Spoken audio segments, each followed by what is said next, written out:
Does might make right? If so, what happens when someone even more powerful comes along?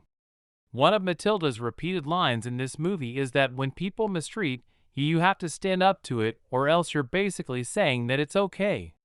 Because of this, she concludes that sometimes it's necessary to be a little bit naughty. To carry out this thought, she put dye in her father's hair gel and glues his hat to his head. There's a colloquial saying that's brought up once in the movie: two wrongs don't make a right. Matilda doesn't ever embrace this idea. She's eager to fight Trunchbull or her parents head on as often as she can. She never reaches a point where she's trying to bring them around to the right way. They are only obstacles to be overcome, not people to be saved. In the end, her parents and Trunchbull are replaced by Miss Honey. Sun Tzu tells us that this is not the best way, though.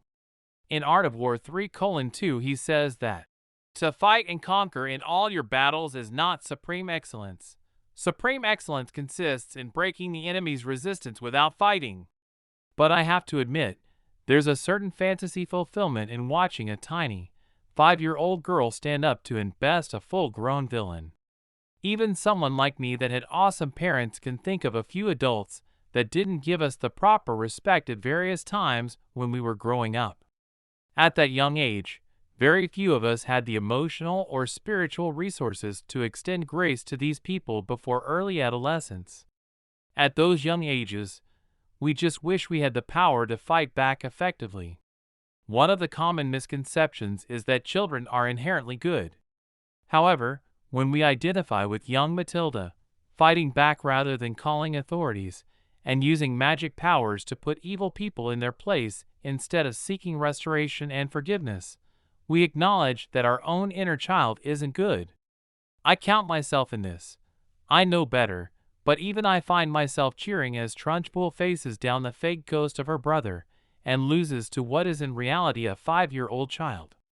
Spiritual growth comes from being able to recognize what would be better in these cases that feel so emotionally fulfilling, and working to be better in our real lives than our internal fantasies would incline us towards. As fulfilling as a story like Matilda is, it's very difficult to cast off the emotional drive for vengeance and embrace another way.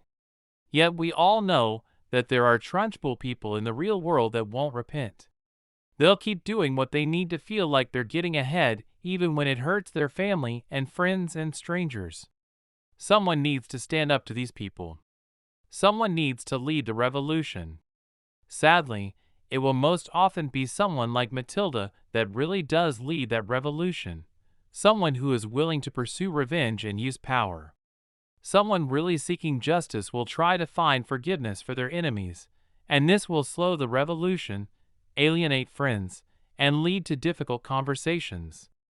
Then, when someone like Matilda has led the revolution, they will assume power, oppress anyone that opposes them, and fearfully and passionately hold their power against all reason.